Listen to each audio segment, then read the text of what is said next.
I followed a bread tag down a rabbit hole. And strangely, when disaster struck, that rabbit hole helped save me in a way that I didn't expect. This all started several months ago when I was making a gift for someone. Chefs hate bread tags. Like glitter is the herpes of the craft world, bread tags are the glitter of the kitchen. They almost have a mind of their own.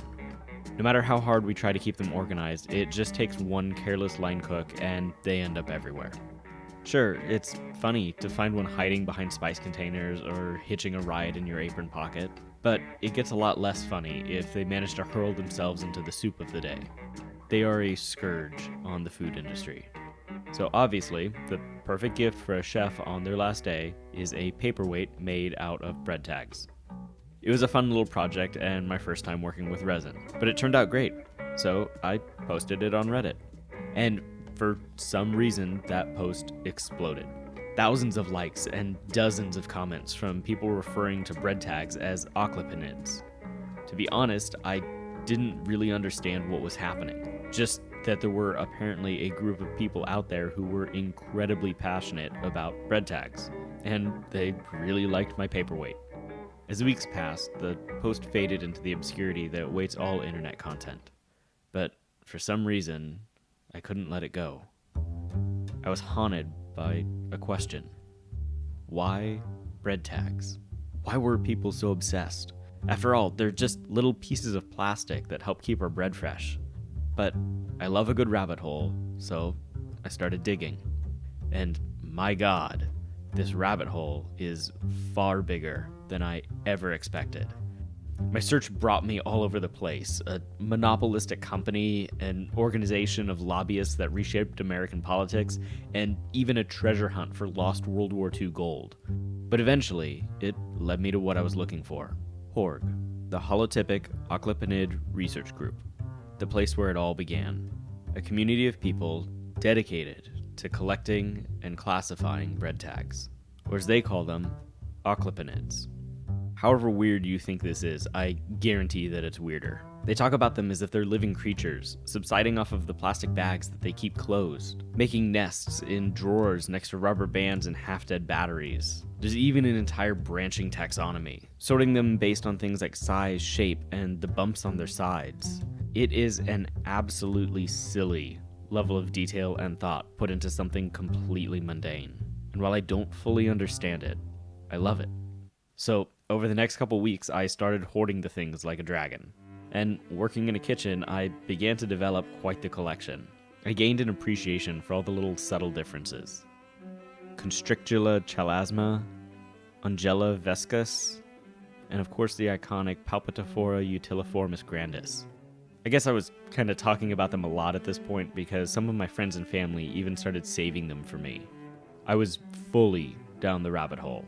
So I decided to learn some new skills and build a display to show off my collection. And not just any display. I wanted to build a shrine to occlupanids. And yeah, I know, this isn't my first time building a shrine to something absurd for the channel. I don't know what compels me to build them, but I feel compelled nonetheless. I think it's something to do with me finding humor in offering reverence to the ridiculous. At first, I wanted it to be in the shape of a bread tag, but I decided that it was tacky, too on the nose. My collection deserved better, something timeless and elegant. So I drew inspiration from the ancient art of triptychs, 3 panels with the outer 2 able to fold shut on the center. The artists who made these often did so as an act of reverence, offering decades of their life to their craft. Hieronymus Bosch spent 20 years of his life painting the Garden of Earthly Delights, a fever dream of 16th century art so detailed that Photoshop struggles to display the entire piece in its glorious absurdity. It's a level of insane artistry that is unmatched to this day. I think my favorite part is this cat unicorn thing doing what every cat does, presenting its butthole. And while I accepted that I would never be able to match such a master, I still wanted it to reflect my own creativity. My design wouldn't take me 20 years, but it did require skills that neither Bosch nor I possessed. I wanted the middle of the shrine to be a neon-style sign in the shape of a bread tag. The problem was, I had no idea how to do that. If you've seen my 9-volt powered car video, you know that my experience with electronics is basically just putting battery connectors in my mouth. But I learn best by doing. So when the sponsor of this video, JLC PCB, reached out to me, I was very excited and a little worried.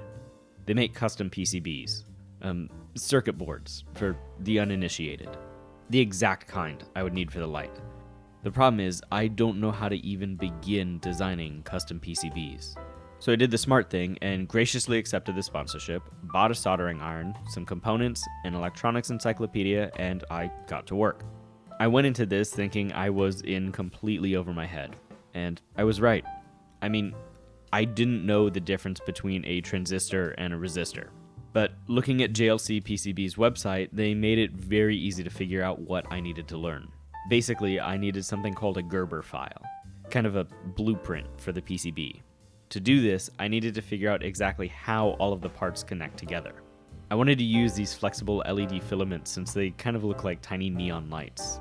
At first, I thought I could just wire them all together and connect a 9-volt battery, but apparently they were a bit more complicated than that. But after a couple days of troubleshooting and research, I knew how and why everything needed to be wired together. So I learned how to use a breadboard and made a prototype to check my work. I know it has bread in the name, but don't eat it. It's not a battery connector.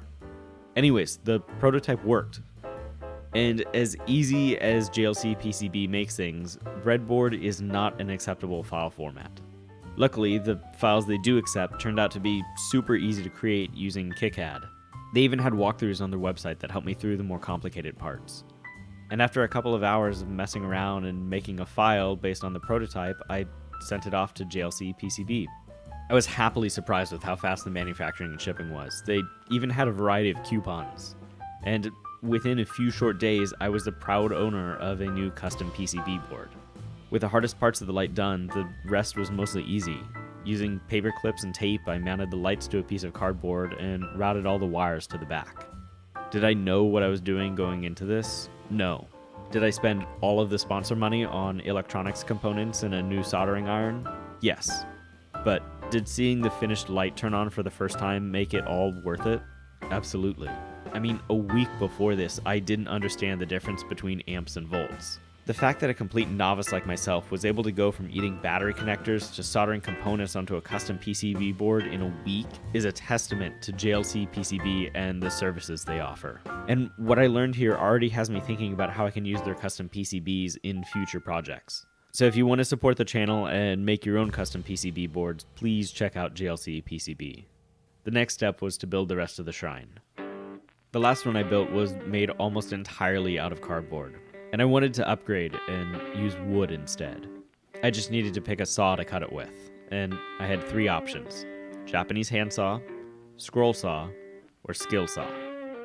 I love my Japanese handsaw, but it is not useful for fine detail work. That left the scroll saw, and so I went with the scroll saw. But there was a problem. I once again didn't know how to do that. My little brother got me the scroll saw for Christmas, and up until now, I didn't have a project that needed it. Luckily for me, he anticipated my incompetence and also gave me a workbook. So, fueled by a desire to learn and a complete lack of awareness of my own limitations, I got to work. Setting up the saw was easy enough. Anytime I get a new tool, I like to play around with it a bit before plugging it in, figuring out what all the knobs and buttons do, preparing myself for whatever problems I'll inevitably face. And don't get me wrong, I read the instructions too, but the urge to just fiddle with things first is often too strong to resist. And once I felt confident that I could run it without losing my fingers, I started to practice on some old wood scraps. That workbook my brother gave me had some good exercises.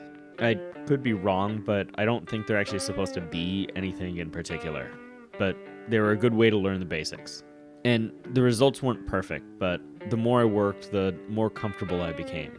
And after a few hours of cutting, I was feeling pretty confident. I decided I was ready to use the saw for real. I'm too cheap to buy backup wood, so the saying measure twice, cut once wasn't a suggestion.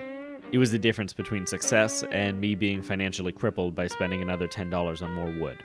But the practice paid off, and the first set of cuts were close enough. All I had to do was clamp them together and sand the edges down until they were all uniform.